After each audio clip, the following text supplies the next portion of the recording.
అండోయ్ చూసారా చనా పలుకుల స్మూతీ ఎలా చేస్తామో తెలుసా?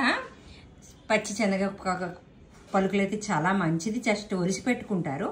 ఒలిచి పెట్టుకున్న తర్వాత అందులో చెరుకు రసాన్ని మిక్సీ చేసినప్పుడు ఈ పచ్చి శనగగుడ్లు మన పిటికితో పిటికిడు 400 ml డైల్యూట్ చేసుకోవాలి. ఓకేనా? ఈ యొక్క పచ్చి శనక్కాయల్ని గుడ్లని ఇందులో వేసిస్తారు. కాకపోతే ఇంట్లో ఎండు శనక్కాయలు ఉంటే దాన్ని నానబెట్టి కూడా తీసుకోవచ్చు. మన పిటికితో పిటికిడండి.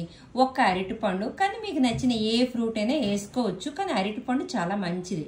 ఎంటీ స్టమక్తో తింటే, ఎంటీ స్టమక్తో మన బాడీలోకి వెళ్తే అది చాలా మంచిది అనమాట.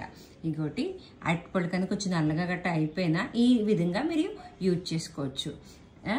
నేను ఇక్కడ చెరుకు రసం ఈరోజు మిక్స్ చేసుకున్నాను. చెరుకు రసం బదులుగా షుగర్ పేషెంట్స్ అయితే కొంచెం తక్కువ వేసుకుంటారు. మామూలు వాళ్ళైతే మీ టేస్ట్కి తగ్గట్టుగా ఒరిజినల్ హనీ కూడా వేసుకుంటారు. ఇదేనండి చేసుకునే విధానం. Emmy Emmy. నేను మాత్రం నాకు చాలా ఇష్టం. ఆకలి ఇంచుమించుగా 1-2 గంటల దాకా అసలు వేసే ప్రసక్తే లేదండి. అంత హెల్దీగా ఉంటుంది. సరేనా? ఇంతటితో సెలవు తీసుకుంటున్నానండి.